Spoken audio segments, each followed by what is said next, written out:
Nuclear magnetic resonance spectroscopy. Abstract. Nuclear magnetic resonance spectroscopy, most commonly known as NMR spectroscopy or magnetic resonance spectroscopy, MISS, is a spectroscopic technique to observe local magnetic fields around atomic nuclei. The sample is placed in a magnetic field and the NMR signal is produced by excitation of the nuclei sample with radio waves into nuclear magnetic resonance, which is detected with sensitive radio receivers. The intramolecular magnetic field around an atom in a molecule changes the resonance frequency, thus giving access to details of the electronic structure of a molecule and its individual functional groups. As the fields are unique or highly characteristic to individual compounds, in modern organic chemistry practice, NMR spectroscopy is the definitive method to identify monomolecular organic compounds. The principle of NMR usually involves 3 sequential steps. Similarly, biochemists use NMR to identify proteins and other complex molecules. Besides identification, NMR spectroscopy provides detailed information about the structure, dynamics, reaction state, and chemical environment of molecules. The most common types of NMR are proton and carbon-13 NMR spectroscopy, but it is applicable to any kind of sample that contains nuclei possessing spin. NMR spectra are unique, well-resolved, analytically tractable and often highly predictable for small molecules. Different functional groups are obviously distinguishable, and identical functional groups with differing neighboring substituents still give distinguishable signals. NMR has largely replaced traditional wet chemistry tests such as color reagents or typical chromatography for identification. A disadvantage is that a relatively large amount, 250 mg, of a purified substance is required, although it may be recovered through a workup. Preferably, the sample should be dissolved in a solvent, because NMR analysis of solids requires a dedicated magic angle spinning machine and may not give equally well-resolved spectra.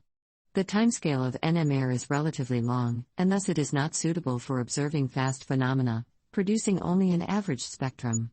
Although large amounts of impurities do show on an NMR spectrum, better methods exist for detecting impurities, as NMR is inherently not very sensitive, though at higher frequencies, sensitivity is higher.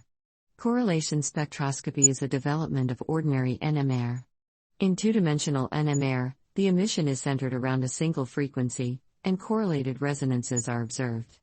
This allows identifying the neighboring substituents of the observed functional group, allowing unambiguous identification of the resonances.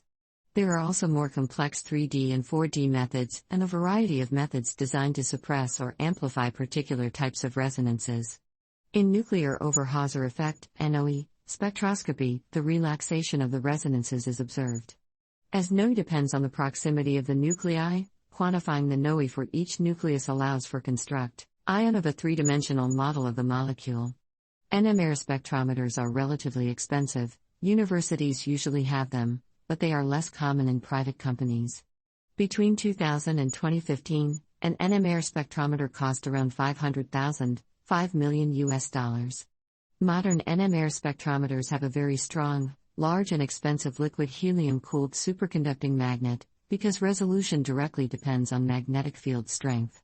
Less expensive machines using permanent magnets and lower resolution are also available, which still give sufficient performance for certain applications such as reaction monitoring and quick checking of samples. There are even benchtop nuclear magnetic resonance spectrometers. NMR can be observed in magnetic fields less than a milliTsla. Low-resolution NMR produces broader peaks which can easily overlap one another, causing issues in resolving complex structures. The use of higher-strength magnetic fields result in clear resolution of the peaks and is the standard in industry. This project compresses information gathered from Wikipedia in video format. Why should I watch it? Studies prove that reading while listening improves comprehension, increases speed as well as expands vocabulary and enhances fluency. Provide your feedback on the comments section. Support the channel by subscribing and liking the video, thanks.